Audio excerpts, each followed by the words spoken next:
Hello, my name is Jared, And I'm Casey. and we work for Columbia River PUD.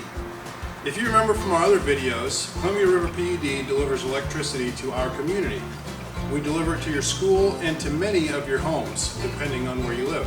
Let's start with a quick review of what electricity is and how it travels.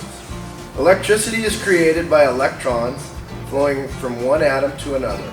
Electricity flows through some materials better than others.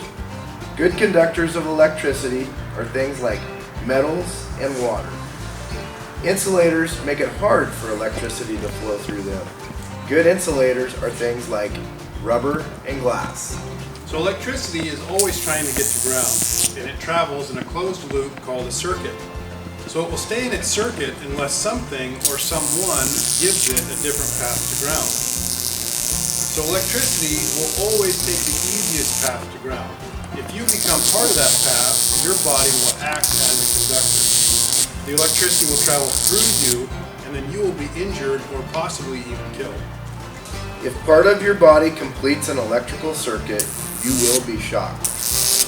How seriously you are injured depends on the amount of current going through your body and how long it lasts. When someone gets shocked, their muscles tighten up. This makes it difficult to pull away from the electrical circuit. Their lungs constrict, making it hard to breathe. The heartbeat is interrupted and blood vessels tighten. And burns occur where the electricity enters and leaves the body. Electricity can be incredibly dangerous. So while electricity is also incredibly helpful, it can cause fires, injuries, or even death. So let's talk about how you can stay safe around electricity. First, never put anything except a plug into an outlet. Never stick anything into an electrical appliance, like putting a fork into a toaster. Don't pull on the cord to unplug an appliance. Hold the plug and pull. Pulling the cord could damage it, the appliance, or the outlet. Dry your hands before you plug or unplug a cord. If a plug is broken or a cord is cut or frayed, don't use it. Cords have rubber or plastic insulation around them to keep the electricity in the wires. This also prevents you from getting shocked.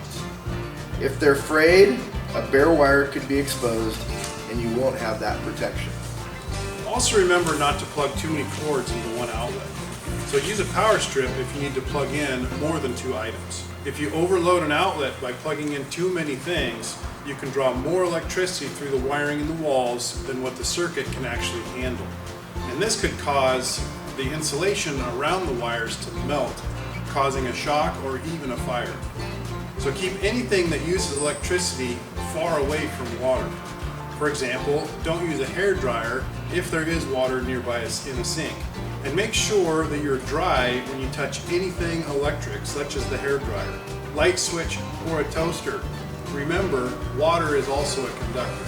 Always stay away from power lines, especially the ones that have fallen down.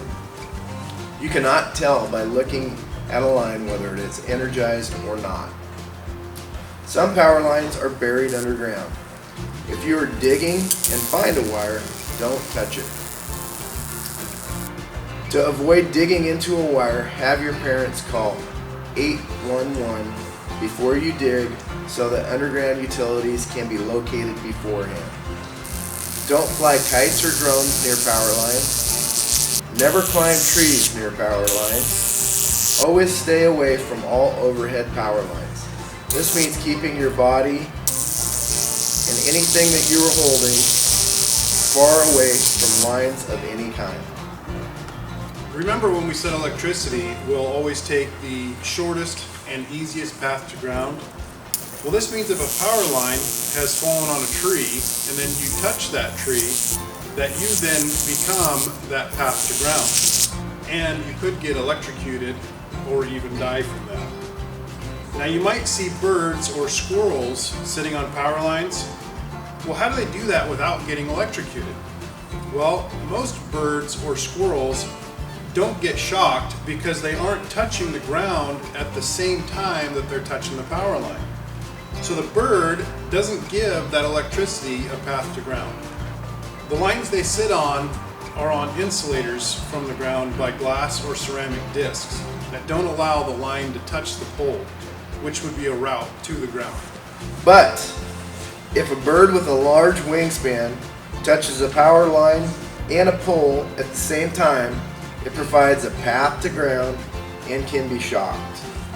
Birds can also be shocked if their wings touch two power lines at the same time, creating a circuit.